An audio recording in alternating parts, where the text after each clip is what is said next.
close your eyes for a moment, not because you need to sleep, but because sometimes the best way to see something ancient is to let the modern world fall away. Imagine it is very late at night or very early in the morning, the hour when the air is cool and still, when the stars are still bright overhead, and the moon has begun its slow descent toward the horizon.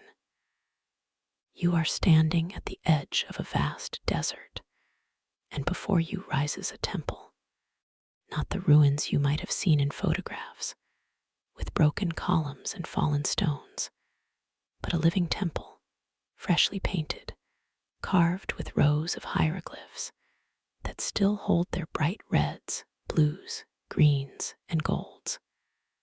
Torches flicker in bronze sconces by the great gateway, sending long shadows across the courtyard. The heavy wooden doors are closed, studded with iron nails. Behind them, inside the sacred space, a small group of men are already awake. They have been awake for some time. These men are the priests of ancient Egypt. Their day does not begin when the sun crests the eastern hills. It begins in the dark, in the deep quiet before the first light touches the tops of the pylons. They rise not to the sound of an alarm, but to the call of a senior priest, or perhaps to the instinct that has been honed over years of service. In the still, shadowy chambers of the temple, they move slowly, deliberately. They are dressed in white linen robes, clean, simple, unadorned. No sandals. The stone floor is cool beneath their feet. The air smells of incense that was burned the evening before, a faint sweetness of frankincense and myrrh that clings to the walls. And there is another smell, the clean, sharp scent of natron, a kind of salt used for purification.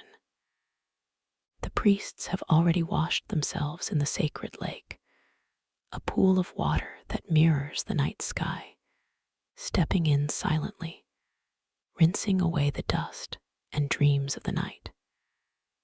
They have shaved their heads and their bodies because a clean, smooth surface is the proper vessel for approaching the gods. There is a gentle humor in this, perhaps. Imagine yourself standing ankle deep in cool water, your head bare, your skin prickling in the dark, and you are about to do the most important job in the world, waking up a god. For that is what the priests are about to do. The temple is not merely a house of worship in the way we might think of a church or a mosque today. It is the actual home of the god. In the innermost sanctuary, the Holy of Holies, a statue of the deity resides. It is made of wood or stone or metal, but it is no ordinary statue. The Egyptians believed that when the proper rituals were performed, the god's spirit, his Ka, would dwell within that statue. It was alive. It ate, it drank, it slept. And so every morning, before the sun rose, the priests had to attend to the god's needs. They had to open the shrine, awaken the god, wash the statue, dress it in fresh linens, anoint it with oils, and offer the first meal of the day. A bit like being a butler for the most important and invisible master in the world. Let us walk with them, just in our minds. You stand in the great hypostyle hall, a forest of towering columns carved to resemble bundled papyrus stalks. The ceiling is painted deep blue, scattered with stars.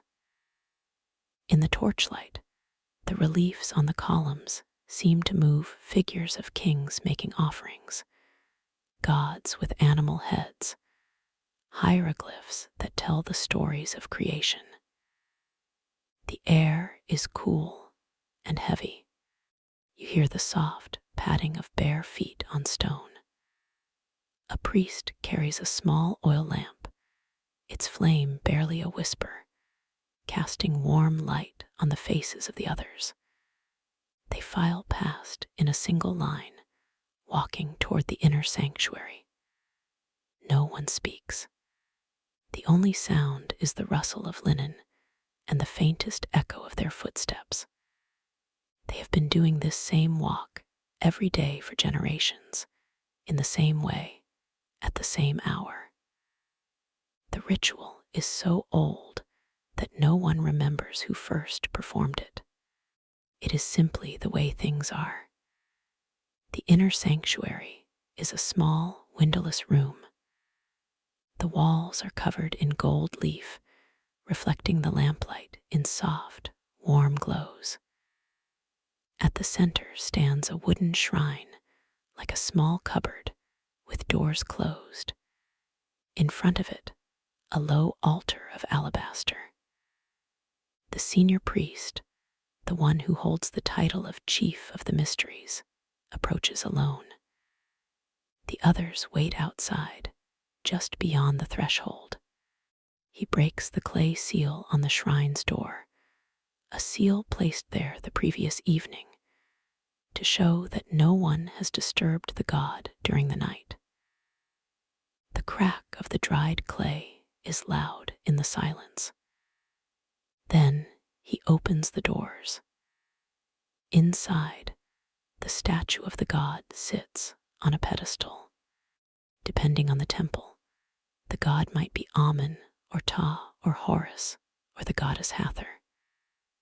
Let us imagine it is Horus, the falcon-headed god, but with a human body, seated on a throne, holding a scepter and an ankh. His eyes are painted black and white, staring forward with an eternal, undisturbed gaze. But in the dim light, you might swear that the eyes glance at the priest, that the stone lips are about to speak.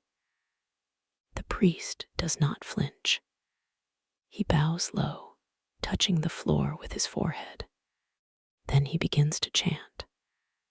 The words are ancient, in the language of the pharaohs. A hymn of awakening, a song of praise. It is not a loud chant. It is a low, resonant murmur, like a prayer spoken to a friend who is still half asleep. The priest anoints the statue's mouth with oil, so that the god can speak.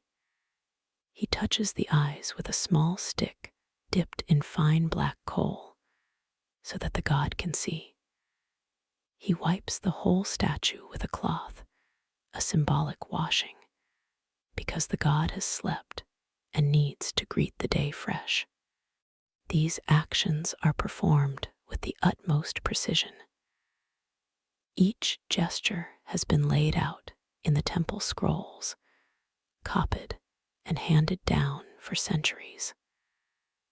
There is no room for improvisation. If the priest lifts his hand too high or says the wrong word, the whole ritual might be invalid. The god might be disturbed, the sun might not rise properly, the country might suffer. But of course, the priest has done this 1,000 times. His hands move from memory. His voice follows a rhythm that rests in his bones. Once the god is awake and cleaned, the priest dresses the statue in a new white linen garment, a tiny robe, as if for a doll. He places a crown on its head, a double crown of Upper and Lower Egypt, or a sun disk, or a crescent moon. He adds a collar of real flowers and beads. Then he sets out the meal, a plate of bread, a bowl of meat, some vegetables, a cup of wine, all real food. After the offering, the priest backs out of the sanctuary, sweeping his own footprints away with a small broom so that no impurity remains. Then he closes the shrine doors, but does not seal them again. The god is now awake and present in the temple for the day. But we are still before sunrise. The sky outside is just beginning to lighten to a deep indigo. The priests now move to other duties. Some go to the temple kitchen to prepare more food for the god's secondary offerings, which will be given later in the day. Some go to the sacred lake to purify themselves again, because one can never be too clean. Some go to the library, a room filled with papyrus scrolls, to study and to copy texts. Some simply sit in the courtyard, watching the sky, waiting for the dawn. They do not speak much. The temple is a place of quiet contemplation. Even the junior priests, who are learning the complex rituals, are silent unless spoken to. They are expected to observe, to absorb, to become like the stone around them, still, but full of knowledge. Now imagine that you are one of those junior priests. You are maybe 15 years old, with a shaved head and a single white linen kilt. You woke before the others, nervous, trying not to make any noise as you dressed. You followed the others through the dark halls, your heart beating fast. You watched the senior priest open the shrine, and you held your breath. You saw the gold, the statue, the careful hands. And now you are sitting on a stone bench near a column, your legs folded, waiting. You are hungry, because the priests fast from the previous evening until after the morning offering. You are tired, because you did not sleep well. The straw mat in the small cell that is your room is not very comfortable. And the ghost stories the older priests told last night still echo in your head. But you are also filled with a kind of awe. You are inside a God's house, and the God is awake, and you have helped, even if just by being present. You will remember this morning for the rest of your life. The temple complex is a world unto itself. It is not just one building. There are workshops, granaries, storage rooms, a school for scribes, a small hospital, and even a bakery. The priests do not spend all their time praying. They must manage the temple's wealth, because the temple owns land and cattle and manages offerings from the king and the people. There are accounts to keep, supplies to order, work crews to supervise. Some priests are also doctors, trained in herbal remedies and surgery. Some are astronomers, tracking the stars to set the calendar. Others are embalmers, preparing the dead for the afterlife. They all live within the temple walls, in small rooms built into the outer walls, simple cells with a bed, a chest, a basin for washing. Their meals are simple too: bread, beer, vegetables, sometimes fish or poultry. No extravagant feasts. The life of a priest is one of discipline and service, but it was also a life of privilege. To be a priest was to be part of the educated elite. You could read and write. You knew the hymns and spells. You ate well compared to a farmer. And you had access to the most beautiful art and architecture ever made by human hands. And yet, the daily routine was relentless. You had to wake before sunrise every single day and walk barefoot across cold stone floors and never complain. You had to perform the same words and actions without error, day after day, for years, until you became the senior priest yourself, or until you grew too old and retired to a village near the temple, still respected, still part of the community. The historian will tell you that there were different ranks of priests. There was the Hemnetcher, the god's servant, which was the most common priestly title. There was the first prophet of the god, the high priest, who oversaw everything. There were the lector priests who recited the sacred texts, the stallist priests who dressed the statue, the door openers, the incense bearers. Each had a specific role, but all of them, from the lowliest junior to the grand high priest, began their day in the same way, in the dark, in silence, before the sun. And this brings us to a gentle truth about the ancient world. The sun was not just a ball of fire in the sky. It was a god, Ra, who traveled across the heavens in a solar bark. Every morning, he had to be reborn, to emerge from the underworld and defeat the chaos serpent Apophis.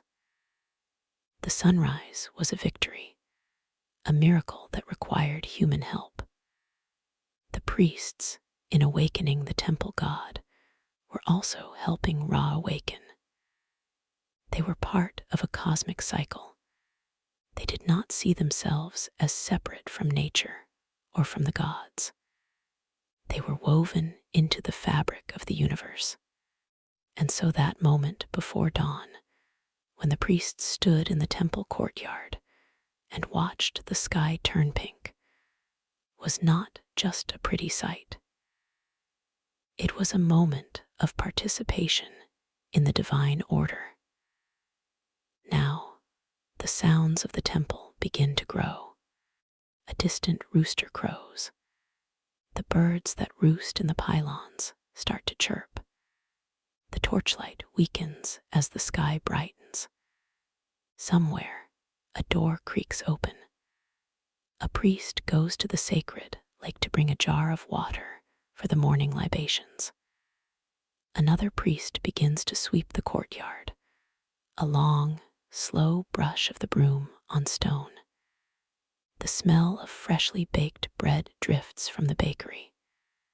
And you, the listener, are still standing in your imagination, watching all of this from the edge of the courtyard. You feel the cool morning air on your skin. You hear the soft murmur of priests beginning their chants again, the distant sound of a harp being tuned. The temple is coming alive, but it is a slow, deliberate waking, like a giant stretching after a long night. This is the life of an ancient Egyptian priest. It is a life of repetition, of humility, of service. It is a life lived in the quiet hours that most of us never see, when the world is still asleep and the stars are fading, and only a few dedicated souls are awake to greet the god and welcome the new day. It is a life that, in its own strange way, might feel familiar to anyone who has ever stayed up all night and watched the sunrise, or who has ever felt a deep need for order and meaning in a chaotic world. The priests did not have our modern comforts, but they had something else, a certainty that what they were doing mattered, that every gesture, every word, every breath was a thread in the great tapestry of existence. So as you lie in your own bed or sit in a quiet room, perhaps with a cup of tea, let yourself drift back into that temple. Feel the cool stone, hear the soft chants, see the gold glint in the lamplight. The priests are still there in a way, their routines carved into the very stones that survive today. And in this quiet moment between sleep and waking, you join them, just for a little while. And so you linger there in that temple courtyard as the light continues to change. The deep indigo of the sky has softened into a pale violet. and the first hints of orange and gold begin to bleed along the horizon. The air smells of dust and incense and cool water. You are still standing or sitting, or perhaps you have found a low stone wall to lean against. Your own breath slows to match the rhythm of the priests around you. No one rushes. No one speaks. The silence is not empty, it is full of presence. The temple walls, worn smooth by centuries of hands and feet, seem to breathe with you. One of the senior priests, a man named Senmut, who has served the god for nearly 40 years, walks past you. He is old now, his back slightly curved, his steps careful and deliberate. He carries a small alabaster bowl filled with water from the sacred lake. He pauses at the base of a tall column and tips the bowl slightly, letting the water fall in a thin, shimmering stream onto the stone floor. It is a simple act, a gesture of purification for the ground itself. He does this every morning. He does not look at you, but you feel his presence like a calm shadow. He murmurs a few words under his breath, words so old their meaning is partly lost even to the priests, but the sound of them is comforting, like a lullaby repeated across generations. You follow him with your eyes as he continues toward the inner sanctuary. The senior priest who opened the shrine earlier has now departed, and Senmut will perform the second offering of the morning, a smaller ritual called the reversion of offerings. This is when the god's meal from the night before is removed and redistributed to the priests. The god does not really eat the food, of course. The essence of the meal is consumed by the divine presence, and the physical food remains, now sanctified. It will be eaten by the priests in a communal meal later in the day. Nothing is wasted in the temple. Every grain of bread, every drop of wine is part of a cycle of gift and gratitude.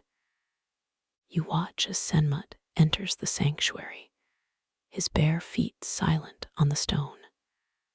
The doors are open now, and you can see the golden shrine glowing in the lamplight. He bows, approaches the offering table, and carefully lifts the platter from the previous night. He backs away, again sweeping his footprints, and carries the platter out to the courtyard where other priests have gathered. They form a quiet line, each receiving a small piece of bread, a sip of wine. You are offered a piece as well, a small, round loaf, still slightly warm from the bakery. You take it, and it feels heavy and solid in your hand. You do not eat it yet. You hold it, feeling the texture, the slight graininess of the flour. This bread was made from wheat grown in the temple's own fields, ground in the temple's own mill, baked in the temple's own ovens. It carries the labor of many hands and the blessing of the god. Now the sky has turned a pale rose, and the first rays of the sun appear over the eastern wall of the temple. A priest standing on the high pylon calls out in a clear, steady voice. He is announcing the sunrise to the entire temple complex. His voice carries across courtyards and corridors, through open doors, to the kitchens and the storehouses, and the cells where other priests are waking. The sound is not loud, but it is resonant, like a bell struck once. The temple answers with a soft rustle of movement. More priests emerge from their rooms, rubbing their eyes, pulling on their kilts. The day has truly begun. You finish your bread and take a long drink from a clay jug of water that has been set out for the priests.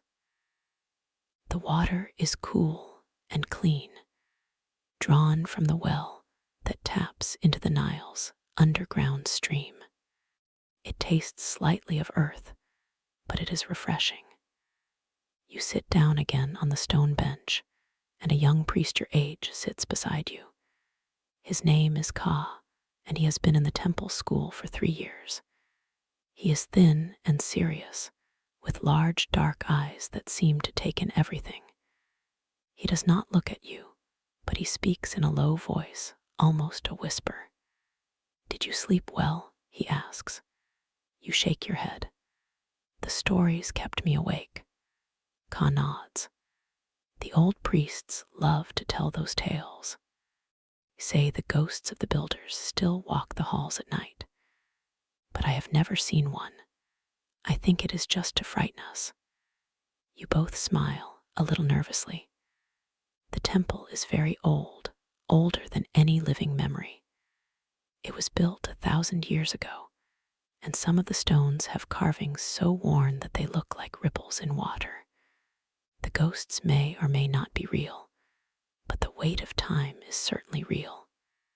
You can feel it in the air, in the dim light, in the stillness of the inner chambers. Ka stands. "I must go to the library now. The scribe instructor, Tahotep, is teaching a new hymn today. He says it will take months to learn. Would you like to come?" You nod, and you follow him through the courtyard, past the sacred lake where a priest is dipping a bronze basin, past the bakery where the smell of fresh bread is now stronger, past a small chapel dedicated to the goddess Hathor, where a woman in a white robe is pouring milk into a stone cup. The woman is one of the few female priestesses in the temple. There are not many, but those who serve the goddesses often hold important roles. She does not look up as you pass. She is murmuring a prayer, her voice low and melodic. The library is a long, narrow room with high ceilings and small windows set near the top of the walls. The morning light filters through in dusty shafts, illuminating rows of wooden shelves filled with papyrus rolls. The scrolls are stacked horizontally, each one tied with a linen cord and labeled with a small wooden tag. Some of them are very old, the papyrus yellowed and cracked at the edges. Others are newer, copied just a few months ago by the priests themselves. The air smells of papyrus and ink and dried herbs that are stored in clay jars to keep insects away. Tahotep is already there, seated on a low stool, a scroll open on his lap. He is an old man, almost bald, with a face lined by years of study and silence. He does not look up when you enter, but he gestures with one hand for you to sit on the floor in front of him.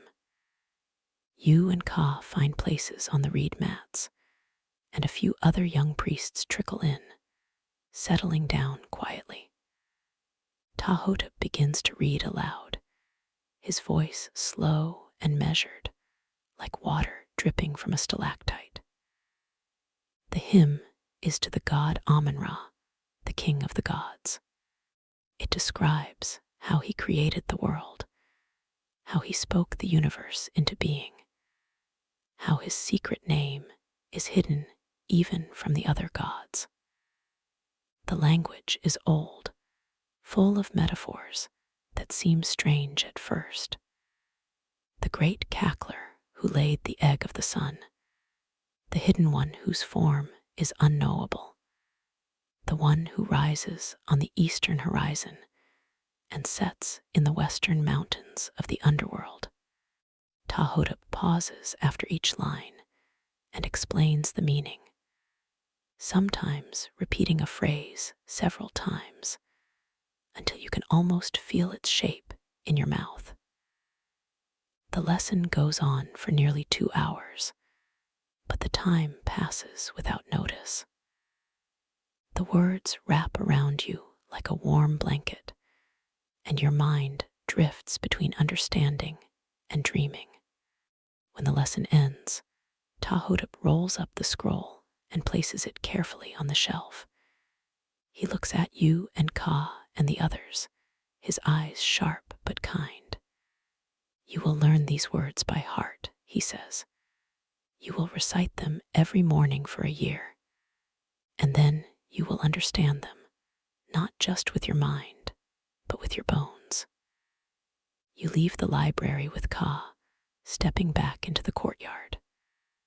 The sun is fully up now, and the temple stones are warm under your feet. The day's work is about to begin in earnest. The priests who manage the temples, accounts, gather in a small office near the granary, where they review records of grain and cattle and taxes. The priests who serve as doctors head to a room near the western wall, where patients from nearby villages come for treatment. The priests who are astronomers climb to the roof of the main hall to observe the sun's position and adjust the calendar. Every priest has a duty, and every duty is considered sacred. You have been assigned to help in the bakery today. It is not the most glamorous task, but it is essential. The bread you eat is made here, and the bread offered to the god is made here, and the bread given as wages to the temple workers comes from here.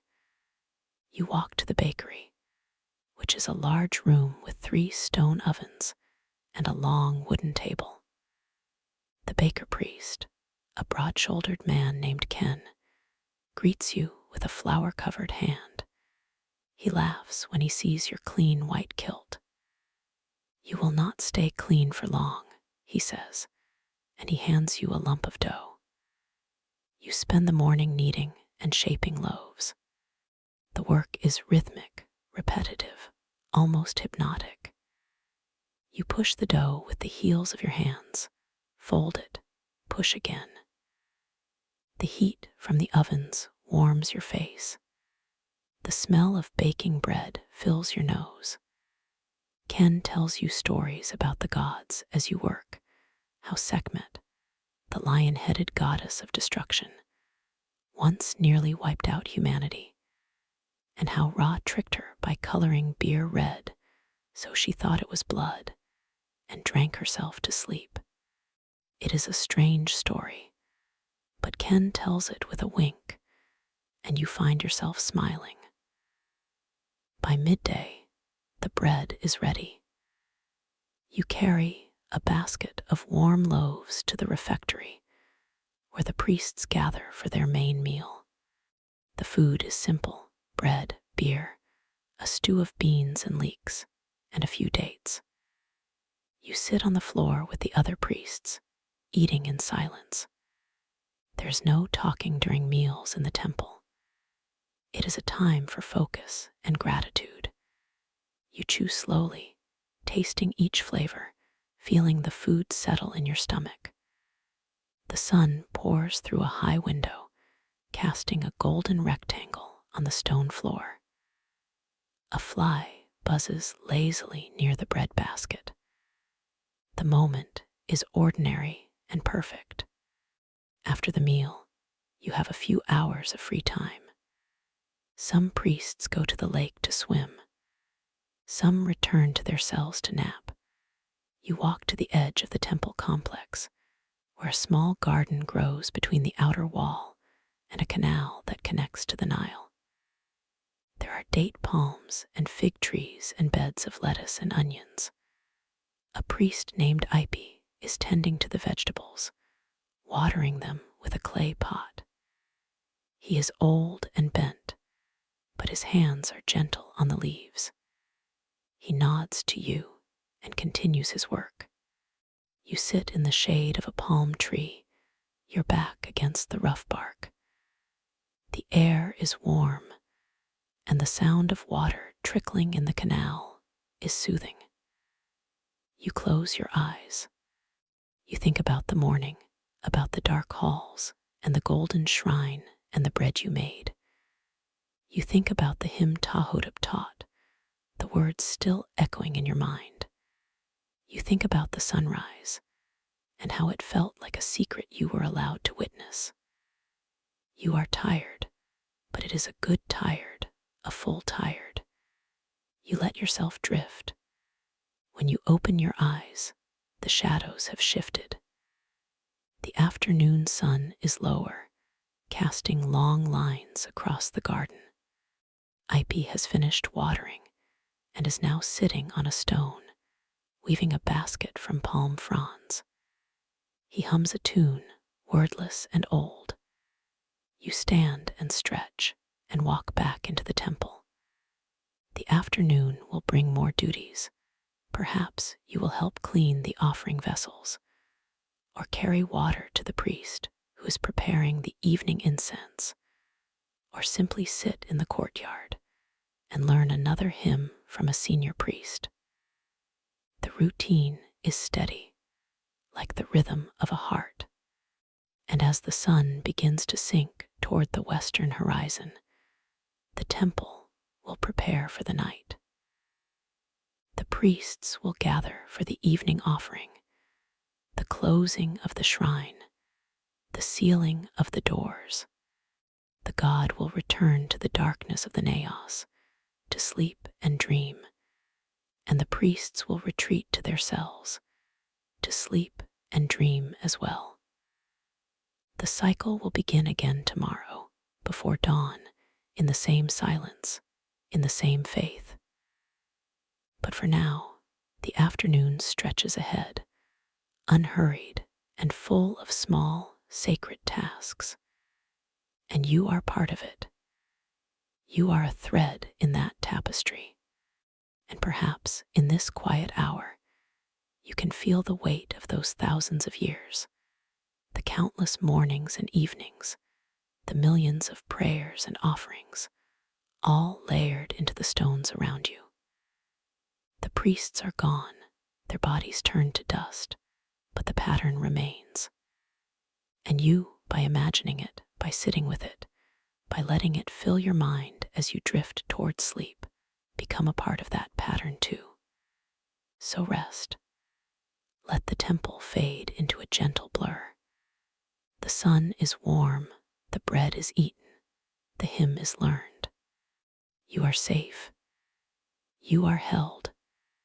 And the gods, if they ever existed, are still watching over the quiet hour between wakefulness and dream. But the quiet hour cannot last forever, not in a temple where time is measured by the sun and the stars. The shadow of the palm tree lengthens, and the canal water turns from gold to copper. You hear the distant sound of a brass gong, struck once, twice, 3 times. It is the signal for the afternoon purification. The priests who will attend the evening offering must wash themselves in the sacred lake, change into fresh linen, and prepare their minds for the ritual. You rise from the shade and walk back toward the main courtyard. The air is cooler now, carrying the faint smell of dust and lotus blossoms from the lake. Other priests are moving in the same direction, their sandals slapping softly against the stone. You join them, and together you descend the steps to the water's edge. The lake is artificial, fed by a channel from the Nile, its surface smooth as polished obsidian. You step into the water, and it shocks your skin for a moment, then soothes. You cup your hands and pour water over your head, letting it run down your neck and shoulders. You scrub your fingers and your feet, removing the flour and sweat of the morning. The purification is not just about cleanliness. It is about letting go of the ordinary world, the small irritations and distractions, so that you can stand before the God with an empty mind. You dress in a fresh kilt, white and pleated, and tie a sash around your waist. A senior priest hands you a small linen bag containing pellets of incense, frankincense, and myrrh imported from the land of Punt, far to the south. You hold the bag in your palm and feel its weight. The incense is precious, more valuable than gold. Each pellet represents a journey across deserts and seas, a network of trade that reaches beyond the horizon. You will offer it to the God tonight, and it will burn into smoke that carries your prayers upward. The priests gather in the hypostyle hall, the great pillared room that leads to the sanctuary. The columns rise like stone papyrus stalks, their tops carved into closed lotus buds. Torches flicker in bronze holders, casting long shadows that sway with the flame. The high priest enters, wearing a leopard skin over his shoulder and a broad collar of lapis lazuli and carnelian. He carries a bronze censer shaped like a falcon. The air grows still. Everyone bows. The ritual is ancient, older than any priest in the room. The high priest approaches the sealed doors of the shrine. He makes a gesture, a series of hand movements that are said to have been taught by the god Thoth himself. Then he recites a formula, words that are so old some of them have no known translation. They are sounds more than meanings, vibrations that resonate in the chest. He breaks the clay seal on the door. The seal is fresh, placed there each morning after the sunrise offering. Now it is broken, and the doors swing open.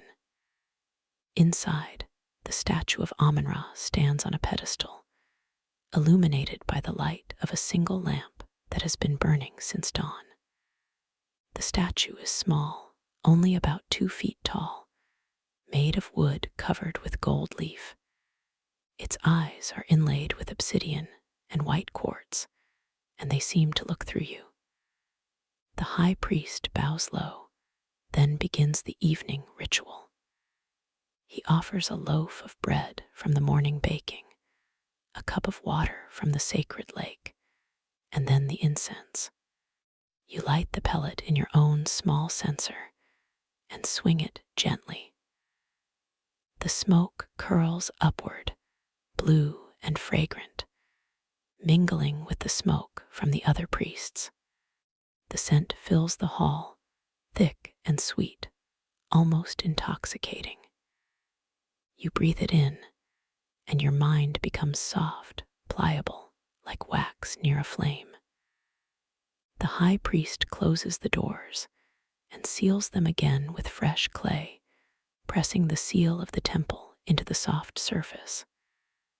The god is now enclosed for the night, safe in his darkness. The ritual is complete. The priests file out of the hall, silent, their sandals making no sound on the stone. You walk with them to the refectory, where a light evening meal is laid out, more bread, a bowl of lentil soup, and a small portion of roasted duck, a luxury reserved for sacred days. You eat in silence, the soup warm and salty, the duck tender. The talk would be disrespectful after the offering. You focus on the food, on the taste, on the gratitude. After the meal, the priests disperse. Some go to the library for private study.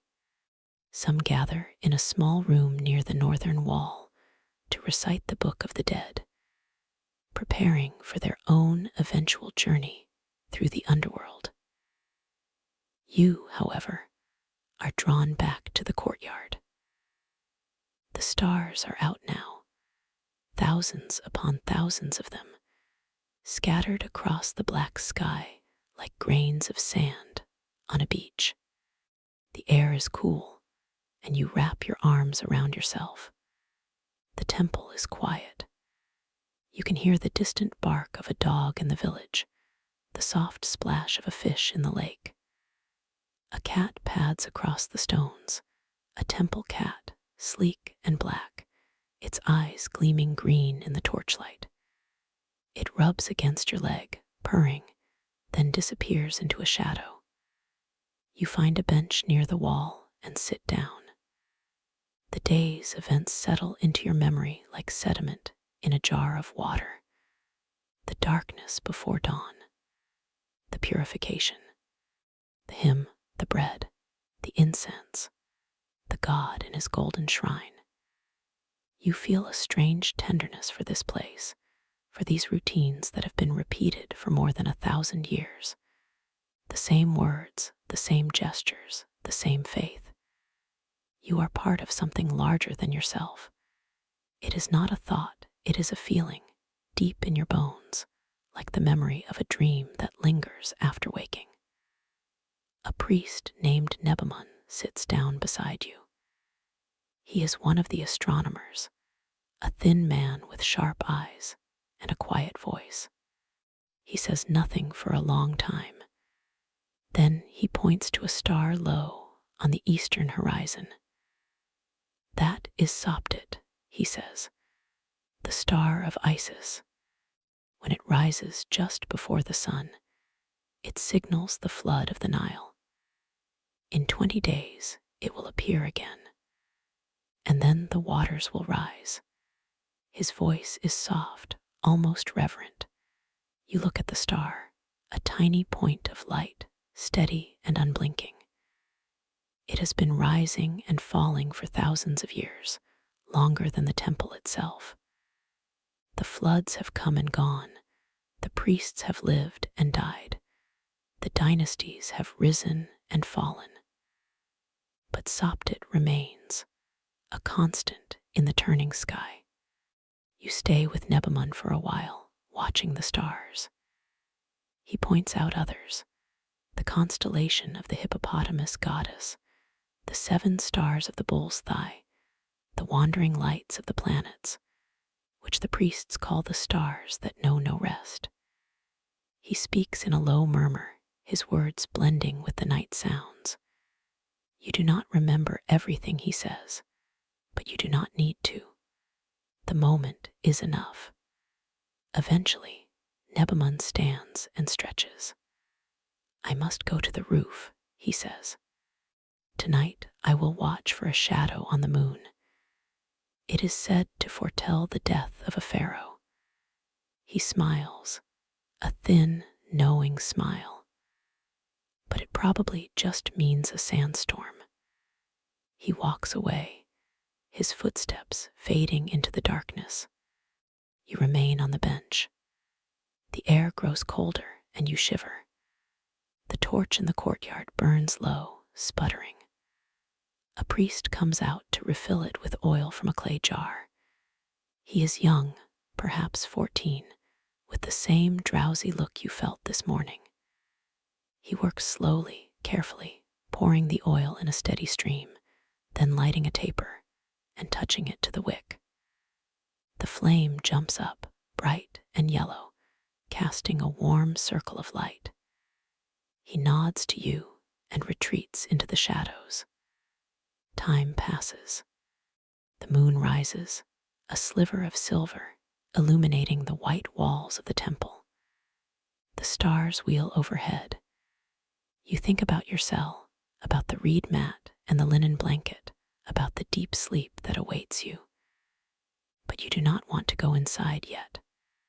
The night is too peaceful, too full of presence. You close your eyes and let the sounds wash over you. The whisper of the wind, the creak of a palm frond, the distant chirp of a cricket. Your breathing slows. Your head nods. A hand touches your shoulder. You open your eyes. It is Ka. He is holding a small clay lamp, its flame protected by a pierced cover. You will catch a chill, he says, his voice gentle. Come, I will walk you to your cell. You rise, stiff from sitting, and follow him through the courtyard and down a narrow corridor. Your cell is the same as before, small, bare, with a door of woven reeds. Ka hands you the lamp. Good night, he says. Get some rest. Tomorrow we will learn the hymn of the second hour. You thank him. He disappears into the dark, his footsteps soft on the stone. You push open the reed door and step inside. The cell is cold. The floor is swept clean, the reed mat rolled up in the corner. You unroll it and lay the blanket on top. You remove your kilt and fold it neatly, placing it on a wooden shelf. You slide under the blanket, and the reed mat crackles beneath you. The lamp flickers on the floor near the door. You reach over and blow it out. Darkness, complete and velvety black. The kind of darkness that feels like a blanket of its own, pressing gently against your eyes. You lie on your back, your hands folded on your chest, and listen to your own breath. It rises and falls, a quiet tide. The air smells of dry reeds and dust, and a faint trace of the incense that clings to your skin. You are tired, deeply tired, the kind of tired that comes not from exhaustion, but from fullness. A full day, a full heart, a full mind. You think about the morning that will come. The knock on the door, the cold tile under your feet, the walk to the lake, the darkness of the sanctuary, the moment when the first light touches the golden falcon. You know now that the priests live in a rhythm that is older than any one life. They are not just worshiping a god. They are maintaining a song that has been playing since the beginning of time, a song that keeps the universe from falling into chaos. Every morning, they wake the sun. Every night, they close its eyes. It is a heavy responsibility, but it is not a burden. It is a gift, a way to be part of the great turning. And in that thought, you feel yourself beginning to drift. The borders of your body start to dissolve. You are not a person in a cell in a temple. You are a point of awareness in a vast continuum of nights and days. You are the priest who lived 3,000 years ago, and you are also the dreamer who imagines him. There is no difference. The temple stands, the god dwells in darkness, and tomorrow the light will come again. You turn on your side, the reed rustles. You pull the blanket up to your chin. Your eyelids are heavy. The sound of the wind outside becomes a low, steady hum. Somewhere a door creaks. A voice murmurs in the distance, perhaps a prayer, perhaps a dream. The silence expands, swallowing all sounds.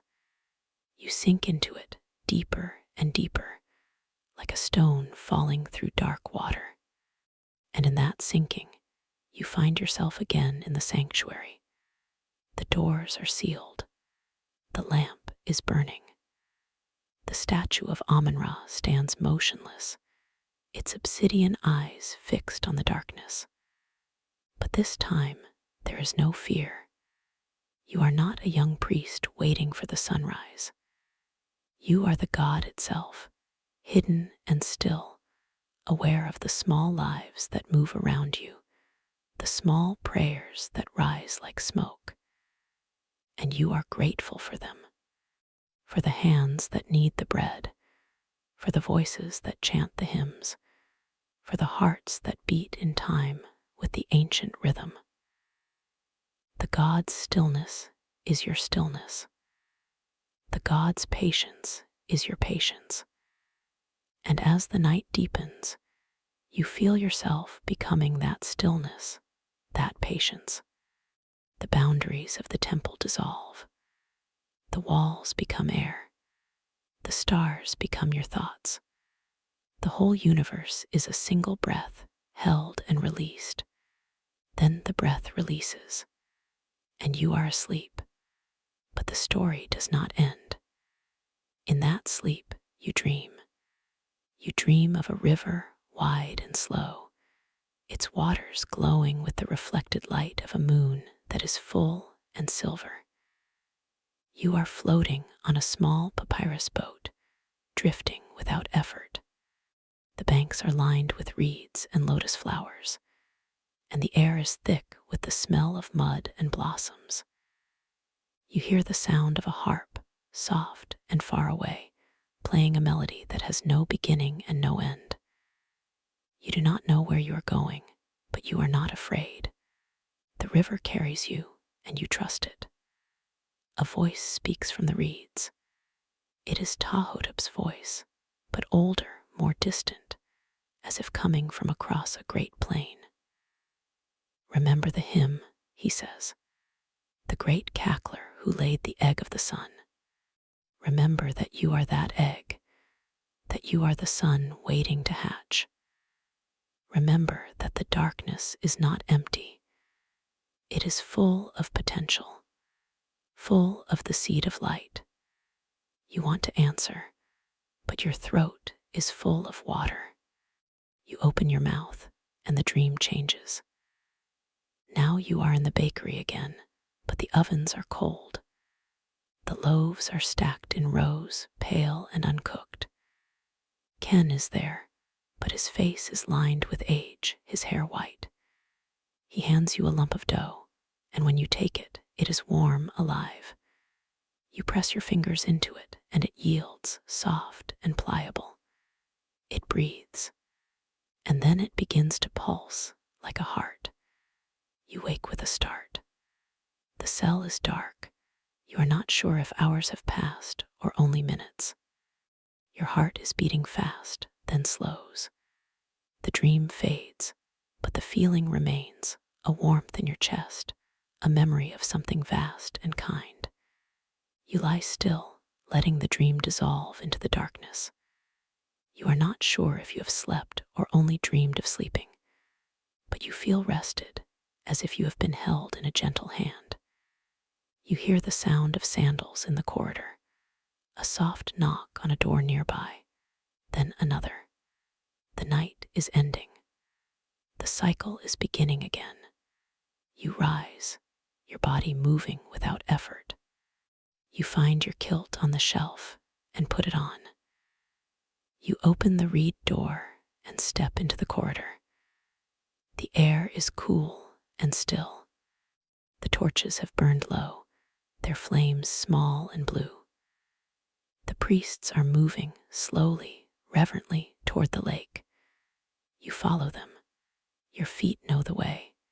Your body remembers the steps. You hear the water splash, the soft murmur of purification prayers. You step into the lake, and the water is cold, but it does not shock you. It wakes you gently, like a parent calling a child to dawn.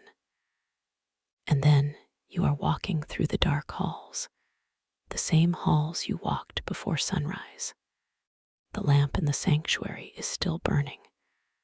The priests form the same line, the same silence. The high priest breaks the seal. The doors open. The god is there, waiting. But this time, you notice something you did not notice before. The statue is not just a statue. It is a mirror. And in its golden surface, you can see yourself. Not your face, but your shape, your outline, a silhouette of light. You are standing in the place of the god. The god is standing in your place. And for one impossible moment, there is no difference between the priest and the deity, between the worshiper and the worshipped. The boundary blurs like water in water. The hymn begins. Tahotep's voice, slow and measured, rising from the back of the hall. You join in, and the words are already in your bones. Awake, Amun-Ra, in peace. Awake, hidden one, in peace. You who rise on the eastern horizon, you who set in the western mountains. Awake, and let the light pour forth from your secret name. The words fill your mouth. They fill the hall. They fill the night beyond the walls. The first rays of sunlight seep through the cracks in the doorway, gold and warm. The priests begin to work, opening the shrine, cleaning the statue, offering the bread and water. The incense rises. The world is born again, and you are there. For a few minutes, a few hours, a few seasons, a few lifetimes. You are there in the rhythm, in the faith, in the endless dawn of the ancestors. The sun climbs higher. The day begins. The bread will be baked. The accounts will be kept. The stars will be watched. The night will come again, and you will sleep again, and the cycle will continue. But for now, there is only this: the warmth on your face, the taste of the morning air, the quiet joy of being part of something that never ends. Rest again. The story will wait. The temple will stand. And when you are ready, the dawn will call you once more. And so the day unfolds, not as a sequence of tasks, but as a slow unfolding of light and shadow, of scent and sound. You are still standing in the sanctuary, the warmth of the morning sun on your face, the taste of the fresh air still on your tongue. The high priest, Tahotep, has turned to the other priests and begins to distribute the bread from the offering.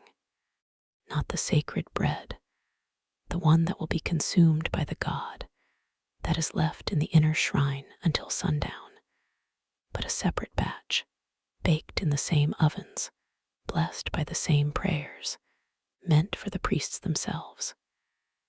You receive a small round loaf, still warm, its crust dusted with fine white flour. It is not much, but it is enough. You break it with your fingers, and the aroma of barley and yeast rises to meet you. You take a bite. The bread is dense, slightly sweet, with a hint of something like honey, or perhaps a crushed date mixed into the dough.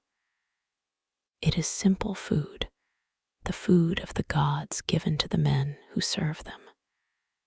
You chew slowly, letting the flavor fill your mouth.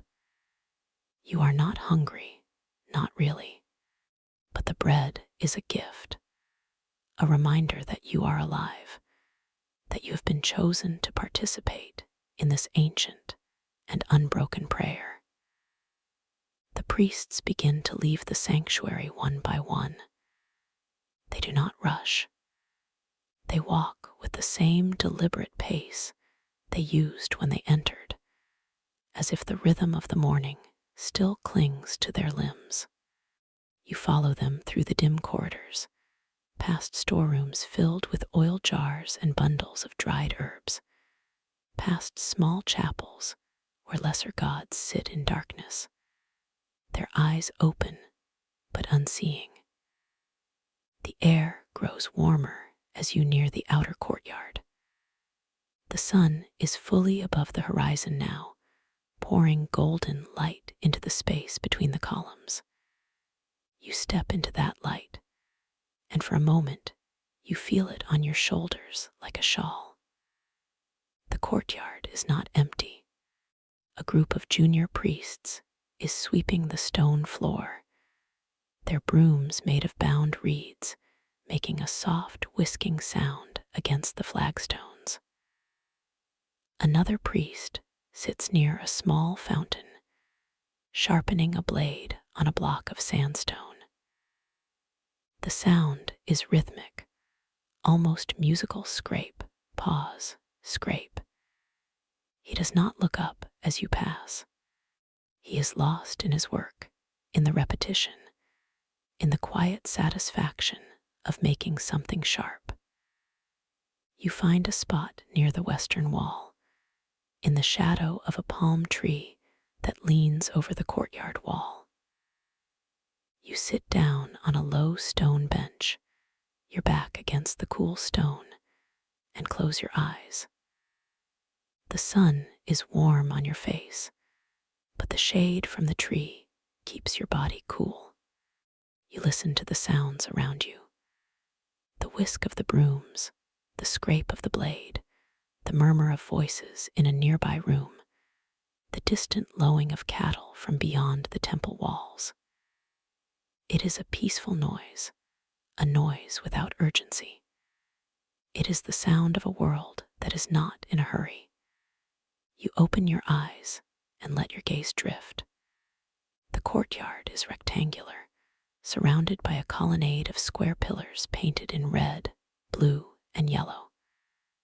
The colors are faded, softened by centuries of sun and dust, but they are still bright enough, still carrying the intention of the artists who painted them long ago. On the far wall, a scene is carved in low relief, a figure of the pharaoh, twice the size of the priests, offering a bouquet of lotus flowers to a seated god. The pharaoh's face is serene, his hands extended in a gesture of giving. The god's face is impassive, receiving. It is a scene that has been carved into the stone for generations, and it will be there for many more after you are gone. A young priest, perhaps no older than 16, approaches you. He is carrying a small clay jar and a bronze cup. He bows slightly, then pours water into the cup and hands it to you. You take it, nod your thanks, and drink. The water is cool, slightly sweet, flavored with a crushed mint leaf. It slides down your throat like a small refreshment, a tiny act of kindness from a boy who is learning the ways of service. He does not speak. He simply takes the empty cup, bows again, and walks away. You watch him go, his bare feet silent on the warm stones. You wonder what his name is, what his life was like before he came to the temple. Was he a farmer's son, sent here as an offering? A scribe's apprentice, chosen for his steady hand? A child dedicated to the god before birth? You will never know. He is a face in the flow of days, a brief presence in a long story. The morning passes slowly, the way mornings do when there is no particular task to complete. You watch the shadows shift across the courtyard, the sun climbing higher, the air growing warmer. You drift in and out of a light reverie, half awake, half dreaming.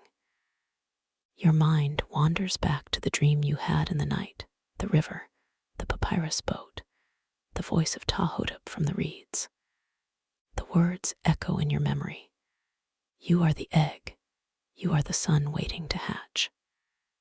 You are not sure what it means, but the feeling of it remains, a small seed of light buried deep in your chest. At midday, a priest calls out, his voice carrying across the courtyard like a bell. It is time for the main meal of the day. You rise, your body stiff from sitting so long, and follow the others into a large hall adjoining the temple kitchens. The hall is filled with long, low tables, each one surrounded by mats and cushions. The priests sit in a loose order, not strict, but guided by habit and respect. You find a spot near the end of a table, next to a man who is old and stooped, his skin like parchment.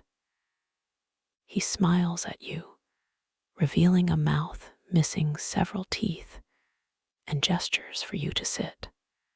A young woman, perhaps a daughter of a priest, or a servant, brings a large platter of roasted duck, glistening with fat, surrounded by small bowls of lentils, pickled radish, and fresh bread. Another girl brings a clay jar of beer, dark and thick, and fills your cup. The old man beside you raises his cup, and you clink yours against his. It is a simple gesture, a small ritual of companionship. You eat slowly, savoring each bite. The duck is tender, falling apart under your fingers. Lentils are earthy, flavored with cumin and coriander. The bread is still fresh, still warm, the same bread you had at dawn. You dip it into a small dish of oil and salt, and the combination is perfect, simple, pure, satisfying. You drink the beer, which is sour and slightly alcoholic, and it washes the salt from your tongue. The old man speaks. His voice is a low rasp, like sand grating over stone. "You are the new one," he says. It is not a question. You nod. "Yes, I came 3 days ago." He nods slowly, as if that explains something. 3 days. The dust of the world has not yet settled on you. You still have the air of the outside, the market, the river, the sound of children playing. It will fade. In a month, you will forget what the world sounds like. Only the temple will remain. You are not sure if he means it as a warning or a comfort. You take another bite of bread and let his words sink in. He is probably right. Already, the days outside seem distant, like a story told about someone else. The temple has a way of absorbing you into its rhythm, its silence, its endless repetitions. After the meal, the priests do not linger. They rise, one by one, and return to their tasks. Some go to the library to copy scrolls. Some go to the storerooms to count the grain. Some go to the animal pens to tend the cattle and goats. The temple is not a place of idleness, as you might have imagined when you first heard of it. It is a place of constant, quiet industry. Every priest has a duty, a small thread woven into the larger fabric of the temple's life. You do not have a specific duty yet. You are still learning, still observing. Tahotep has told you that you will be assigned to one of the temple's many departments after a week of orientation. For now, your role is simply to be present, to watch, to let the rhythm of the temple seep into your bones. Wander through the eastern colonnade, where the rooms are cool and dark, and where the air smells of papyrus and dust. This is the library, or one of them. Shelves line the walls, filled with scrolls rolled and tied with linen cords. A few junior priests are seated on the floor, copying texts onto fresh papyrus, their pens moving slowly and carefully. One of them looks up as you pass, his eyes glassy with concentration. He does not see you. He is in another world, the world of the words he is writing. You stop and look at the scrolls. Some are religious texts, hymns and prayers to the gods. Some are astronomical records, charts of the stars and their movements. Some are medical treatises, lists of remedies and spells for healing. Some are simple accounts, records of grain and cattle and fish. The temple is a storehouse not just of divine power, but of human knowledge. Everything is kept, stored, preserved. The priests are the memory of the two lands, the guardians of a civilization that stretches back into the mists of time. You pick up a scroll that has fallen from a shelf. It is old, the papyrus brittle and yellowed. You unroll it carefully, and the writing is faded but still legible. It is a hymn to the Nile, praising the river for its annual flood, for the black silt that makes the fields fertile. The words are simple, but they carry a weight of gratitude, of wonder. You read a few lines aloud, your voice a whisper. Hail to you, O Nile, who comes from the earth, who gives life to the two lands. You water the fields that Ra has made. You quench the thirst of all that lives.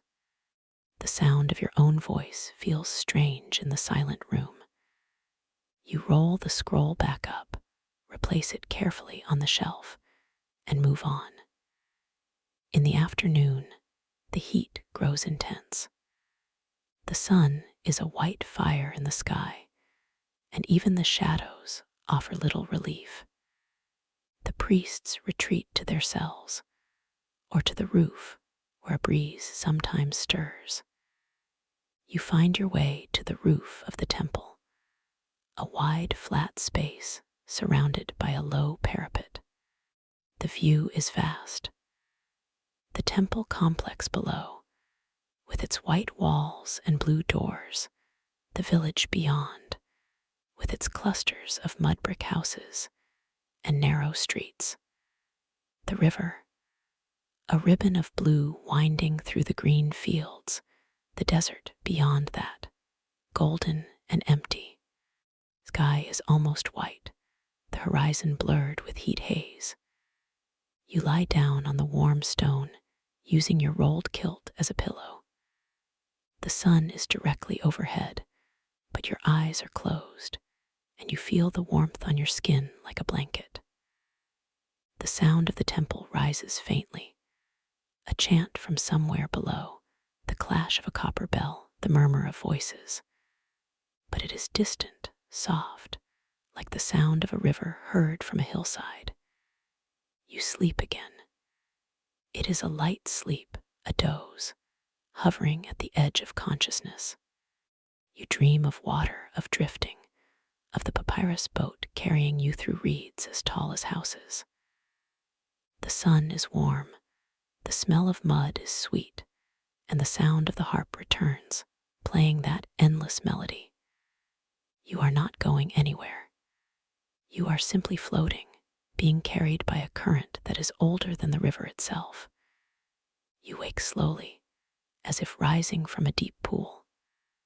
The sun has moved, slanting low toward the west. The heat has softened, and a breeze has risen, bringing the smell of dust and cooking fires. You sit up, blinking, and see that the courtyard below is filling with priests again. The evening is approaching, and the cycle is beginning once more. Descend to the lake for the evening purification. The water is cooler now, refreshing after the heat of the day. You pour it over your body, and the day's dust and sweat wash away, leaving your skin clean and cool. You dress in a fresh kilt and walk with the other priests toward the sanctuary. The torches have been lit, and their flames cast long shadows on the walls. The evening ceremony is simpler than the morning one. There is no need to wake the god, only to close his eyes, to protect him through the night. The high priest speaks the prayers of sealing, the same words spoken at the moment of the sun's disappearance. Rest, Amun-Ra, in the western horizon.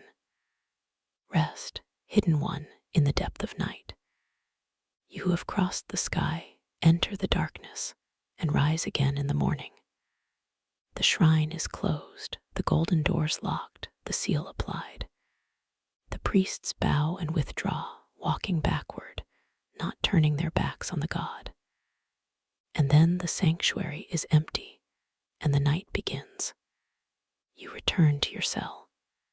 The air is cool. The reed mat is soft.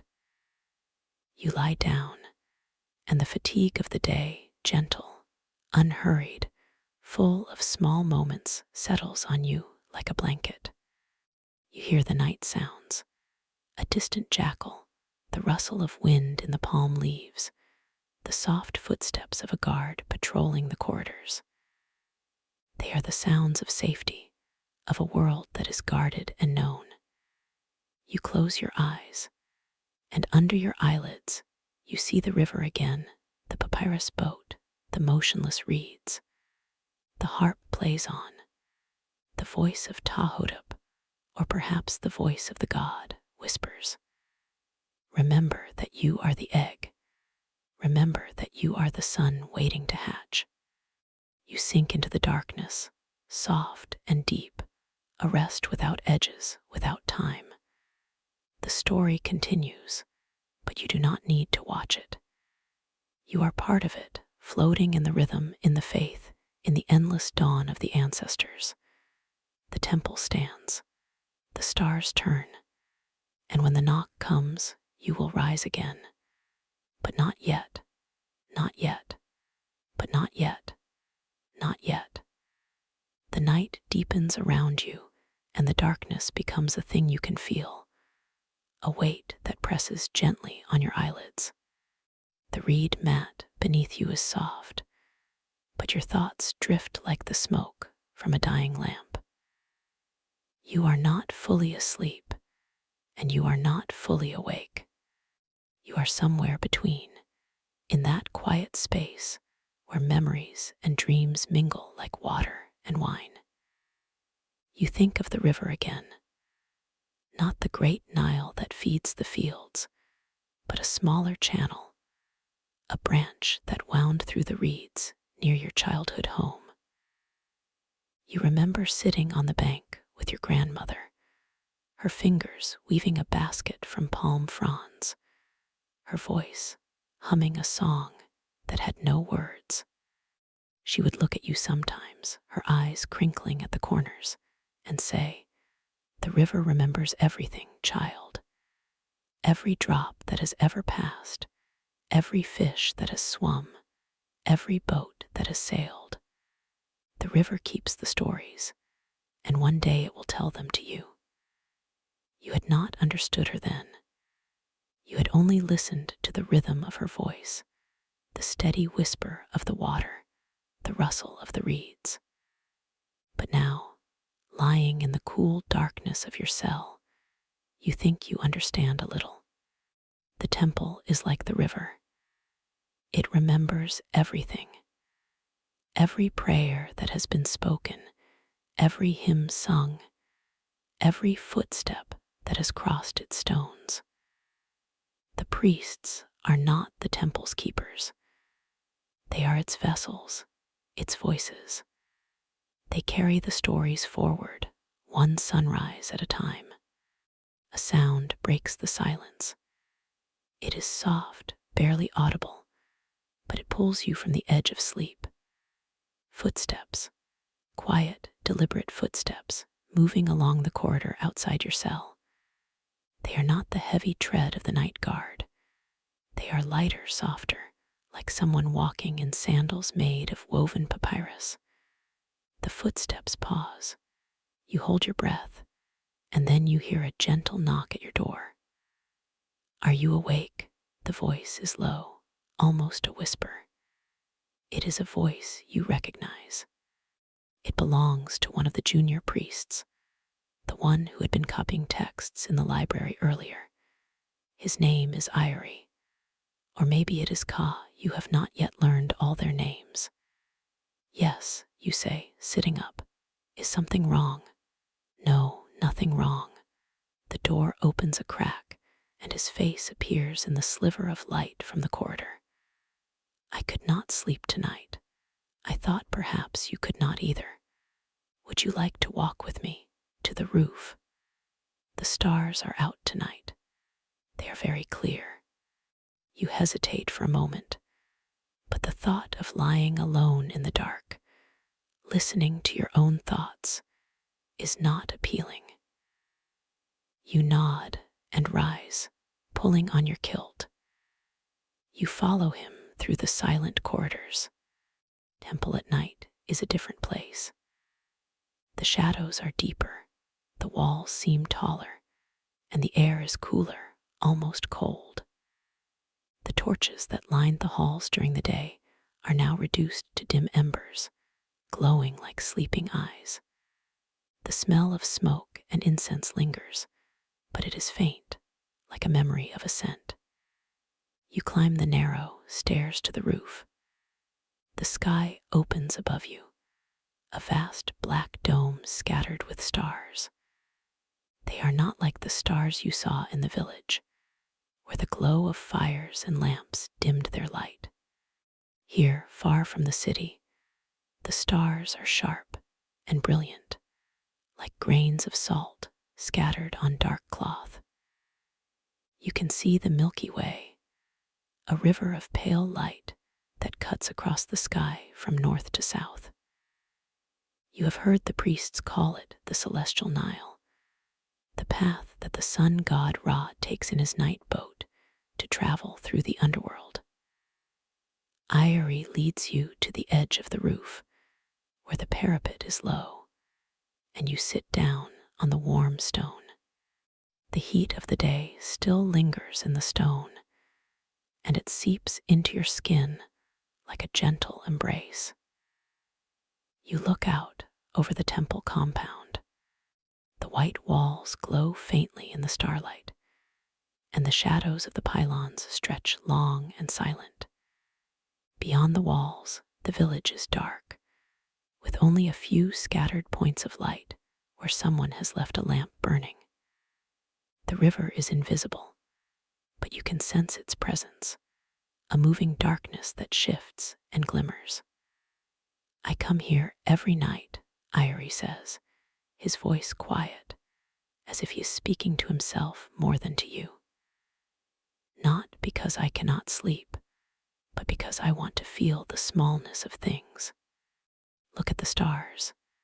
They are so many, and they have been here forever, long before the first temple was built, long before the first priest spoke the first prayer. They watch us, and they do not judge.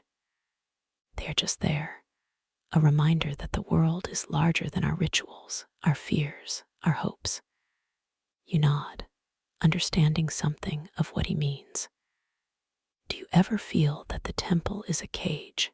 You ask, the words slipping out before you can stop them.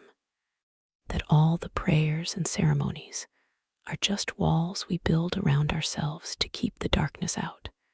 Irie laughs softly, a sound that is warm and without mockery. Yes, sometimes. But that is not a bad thing. The cage is a shelter. The walls keep us safe, but they also keep us focused. The stars do not need a temple, but we do. We need the structure, the rhythm, the repetition. It is how we remember who we are. The gods do not need our praise. They are eternal, unchanging, but we need to praise them. It is how we give shape to our gratitude, our wonder, our fear. He pauses, and you both sit in silence for a long while. A shooting star streaks across the sky, a brief flash of light that vanishes as quickly as it appears. Irie points to it. That is a message, they say, a sign from the gods, but I think it is just a stone falling, beautiful and meaningless. But we need meaning, so we give it one. And that, I think, is the greatest work of the temple, to give meaning to the meaningless, to make sense of the falling stars and the rising sun and the slow, stubborn passage of time. You think about his words. They are the kind of words that stick to you, that linger in your mind long after they have been spoken. You are not sure if you agree with all of them, but you admire the clarity of his thought, the gentleness of his doubt. He is not a fanatic. He is a man who has looked at the stars for a long time and who has come to accept that he cannot understand everything. The night grows colder. The breeze picks up, carrying the scent of mud and water from the river. Irie stands and stretches. We should go back. The morning will come soon, and the purification will begin before the sun rises. Come, I will show you a shortcut through the western wing. You follow him down from the roof, through a narrow passage that you had not noticed before. The walls here are not whitewashed like the rest of the temple.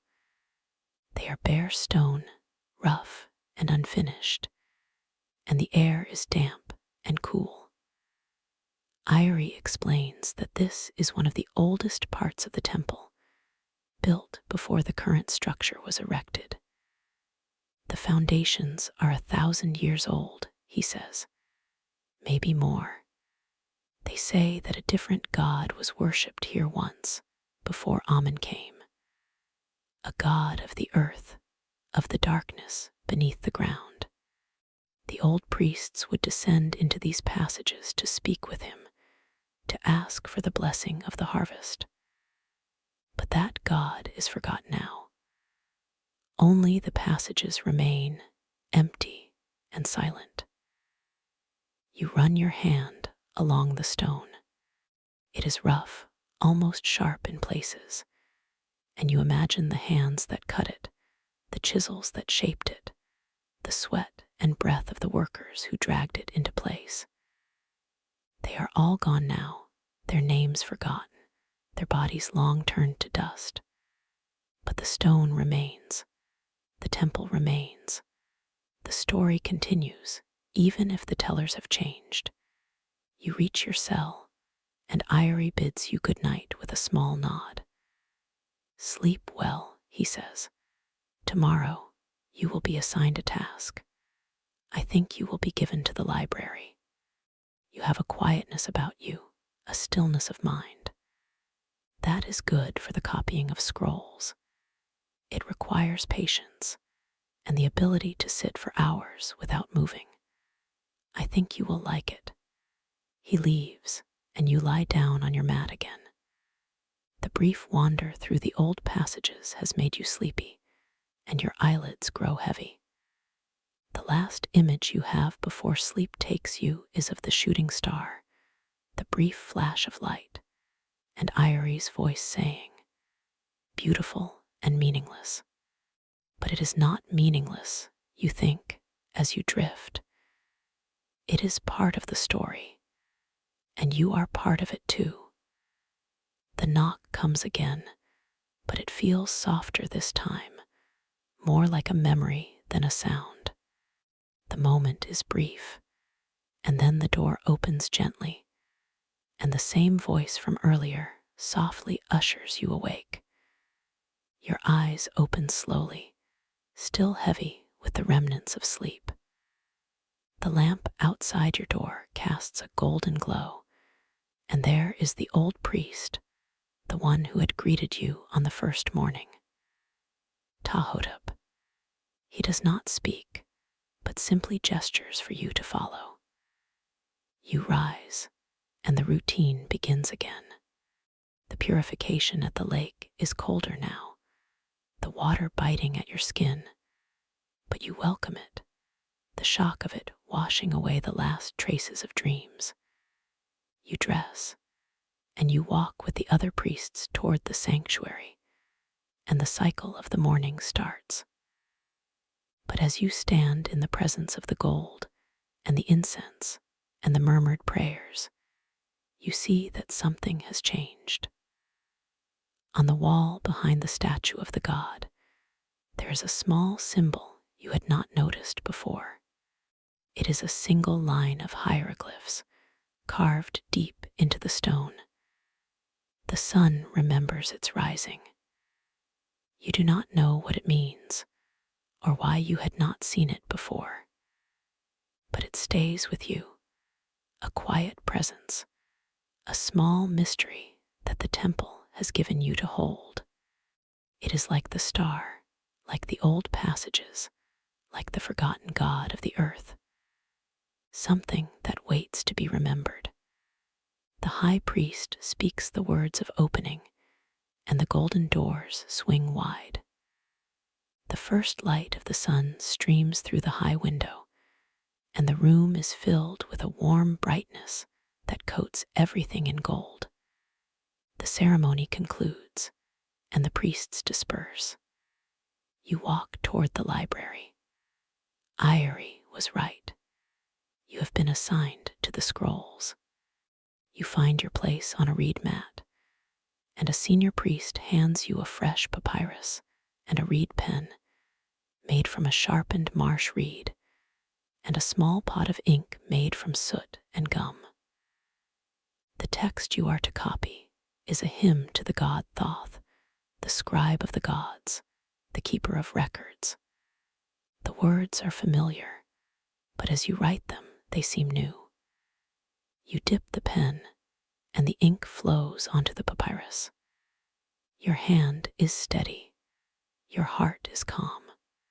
The room is silent, except for the scratch of pens and the rustle of scrolls. The morning stretches before you, long and peaceful, and you think of the old priest's words. In a month, you will forget what the world sounds like. It has only been a few days, but already the sounds of the market, the river, the children, they are fading. They are becoming like the stars in the morning sky, still there, but no longer visible. The temple is taking you, absorbing you into its rhythm.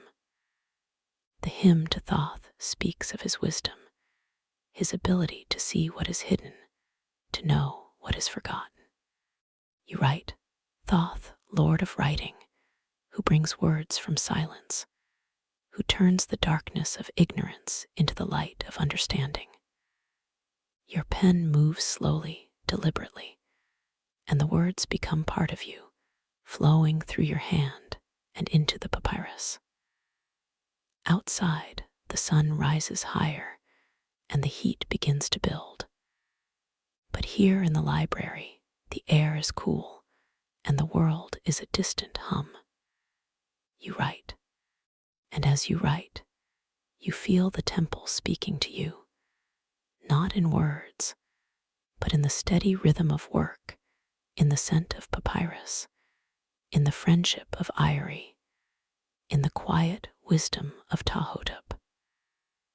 The hours pass, each one like a gentle wave, lapping at the shore of your attention. At midday, the senior priest brings a bowl of lentils, warm and salty. You eat in silence, grateful for the simple nourishment. Then you return to your scroll. The day unfolds slowly, like a flower opening in the sun. There is no rush, no urgency. The temple has its own pace, and you have surrendered to it. By late afternoon, your hand is tired, but your spirit is light. You have copied 3 full scrolls, and the words have settled in your mind like seeds waiting to sprout. When the evening purification comes, you welcome it. The water is cool, the temple is quiet, and the stars are beginning to appear. You walk back to your cell, and you lie down on the mat. The story continues, but you do not need to grasp it. You only need to be part of it. The whispers come again, soft and indistinct. The river of memory flows. The harp of the ancestors plays its endless melody, and you sleep, trusting that the dawn will come, and that you will rise again to write, to pray, to walk the stone corridors of a temple that remembers everything. But not yet. Not yet. The night is deep, and the city of Thebes sleeps. The only sound is the rustle of the river breeze through the reeds, the occasional call of a night bird, and the soft breathing of the priests in their cells. Your own breath is slow, your body still. The mat beneath you has become familiar, the roughness of the linen a comfort rather than a distraction. The lamp outside your door has burned low, and the shadows in the corridor are long and soft. You dream of water, not the lake of purification, but a wide, slow river, its surface dark and smooth like polished obsidian. You are standing on its bank, and the water is so still that you can see the stars reflected in it, each one a tiny point of light in the deep. You look up, and the sky is empty. The stars are only in the water.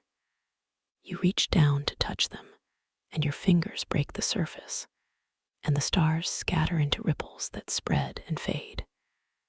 You wake with a start, your hand still extended.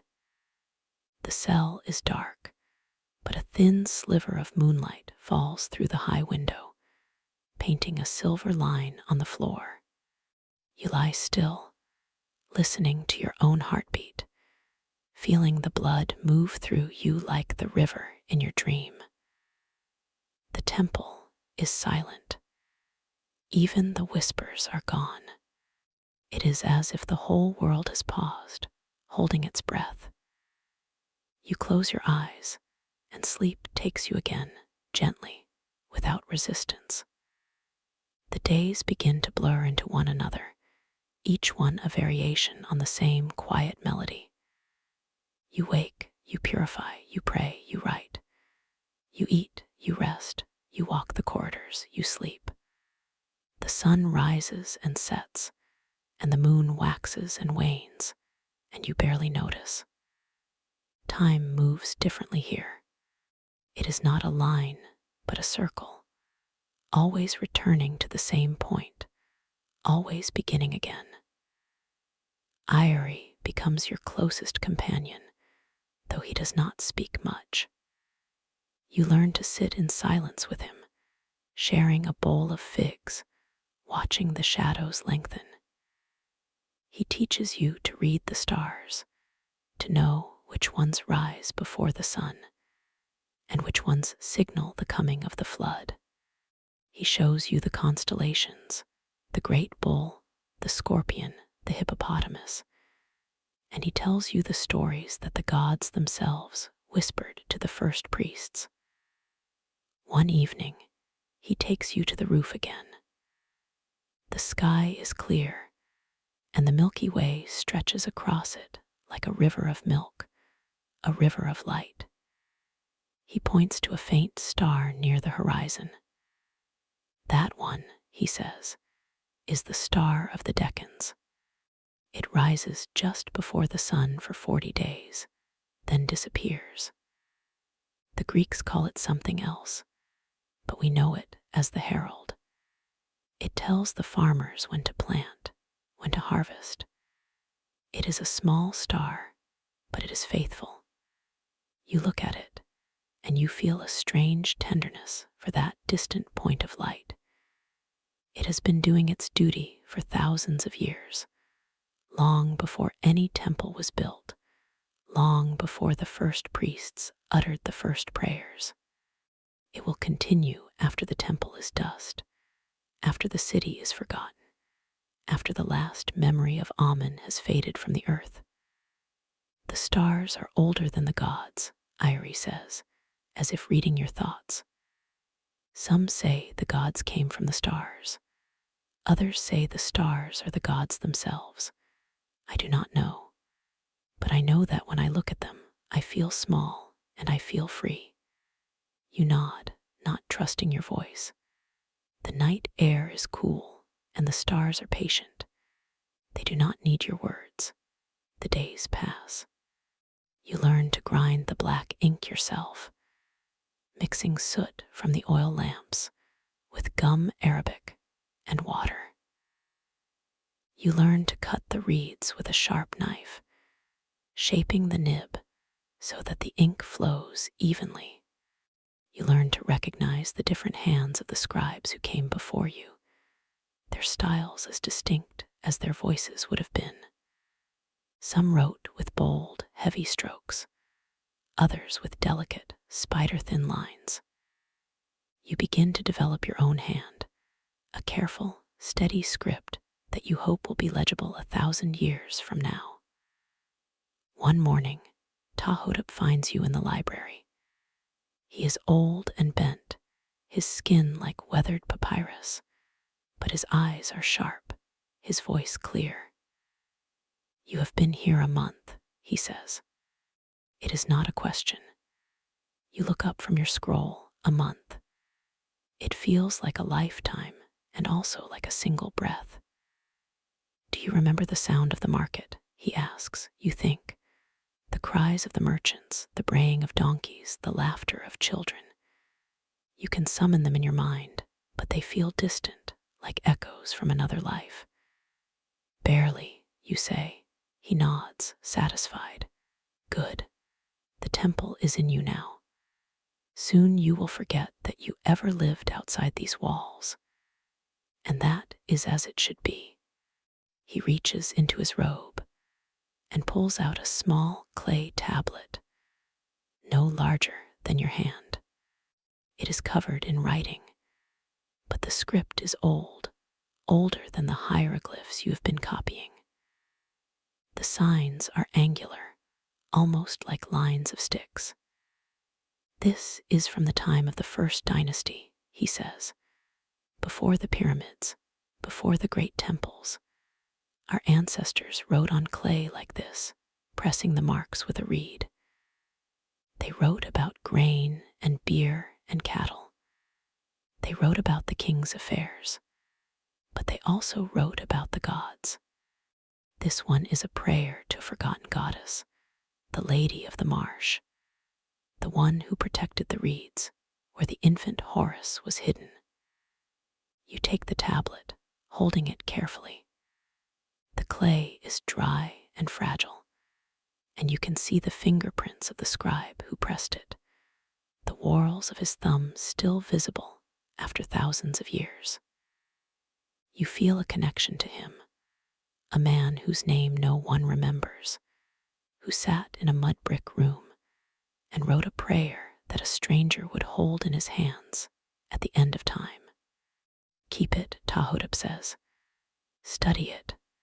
Learn the old signs. They are the roots of our writing, the seeds from which all our words have grown." You thank him, and he leaves, his sandals shuffling on the stone floor. You hold the tablet for a long time, tracing the lines with your finger.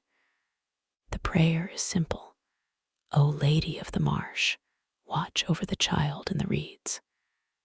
Let the snakes not find him. Let the crocodiles pass him by. Let the sun warm him and the moon guide him." You wonder if the prayer was answered. You hope so. The month turns into 2 months, then 3.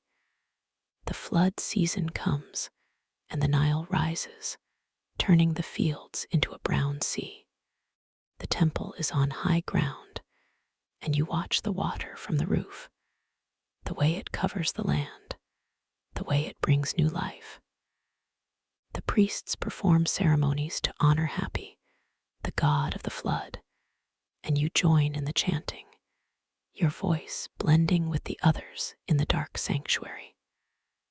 The summer heat is intense, but the stone walls keep the library cool. You have grown accustomed to the rhythm, the way the light changes, the way the shadows shift. You have memorized the hymns you copy, and you find yourself humming them as you walk the corridors. The words have become part of your blood, your breath. Irie notices the change in you. "You are becoming a priest," he says one evening as you sit together in the courtyard.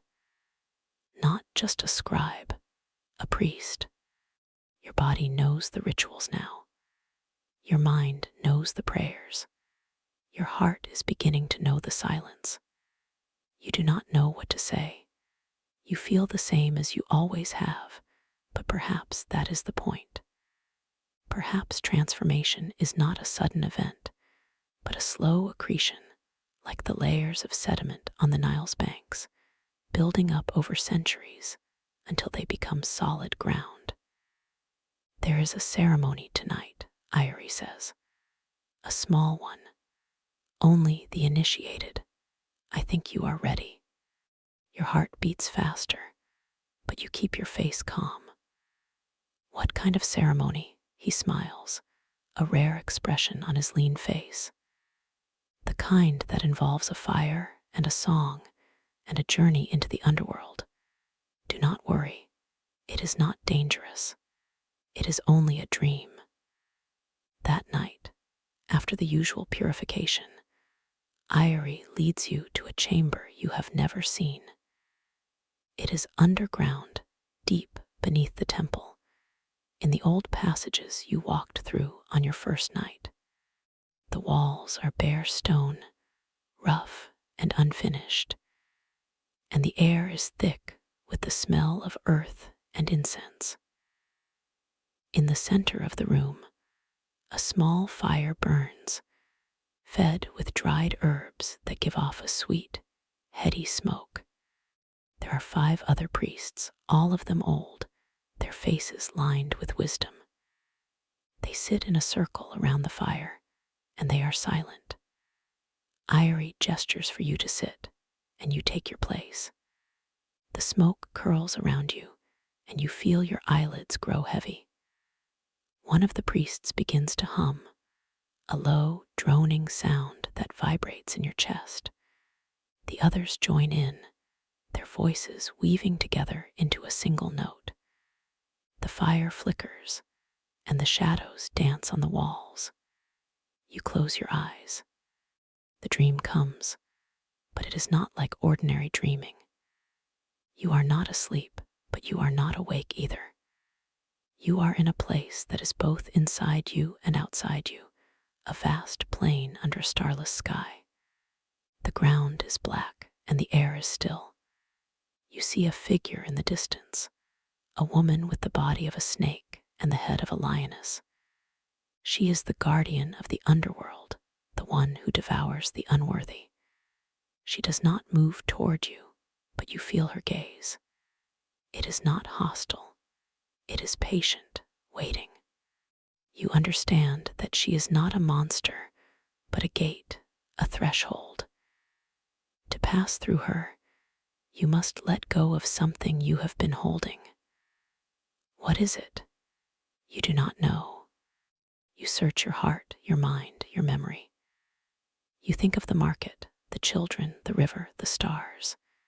You think of the clay tablet, the prayer to the lady of the marsh. You think of your own name, the name your mother gave you, the name that ties you to the world outside. You whisper it into the darkness. The sound is small, but it echoes. The lioness creature tilts her head, and then she steps aside, revealing a path that leads into a deeper darkness. You walk. The journey takes a long time, or no time at all. You see images, a boat sailing on a river of fire, a scale weighing a heart against a feather, a field of reeds that stretch to the horizon, a door made of gold. You do not stop.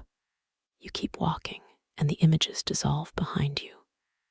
Finally, you come to a room. It is the same room as the one you are sitting in, the underground chamber, the fire, the priests. But they are not there. Instead, there is a single chair, and on the chair sits a figure wrapped in linen. It is a mummy, but it is alive. Its eyes open, and they are your eyes. The figure speaks.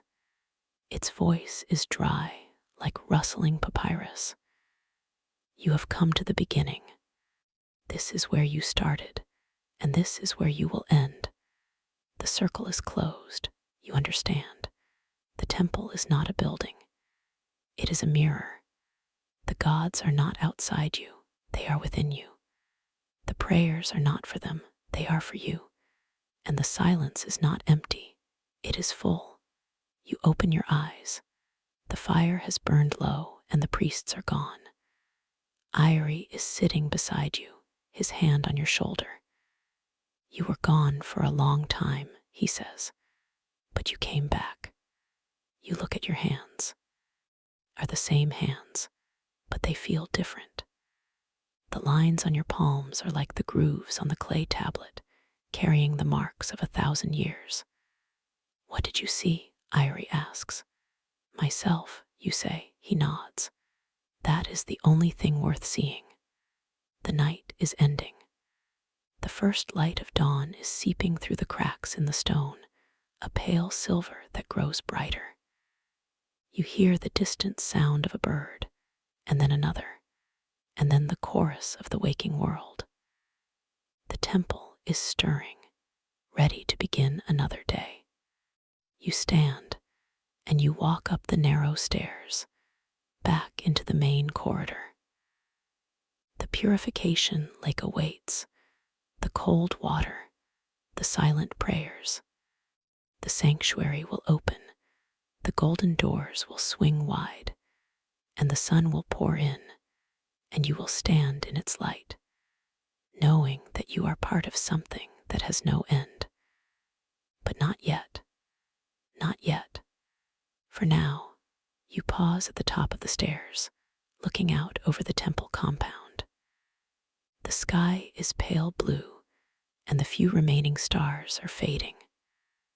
The palm trees beyond the walls are outlined in gold. The air is cool and fresh. You breathe deeply, and you feel the quiet pulse of the temple, the heartbeat of 1,000 years. You are not a visitor anymore. You are a thread in the fabric, a note in the song, a breath in the endless prayer. The sun rises, the day begins, and the story continues as it always has, as it always will.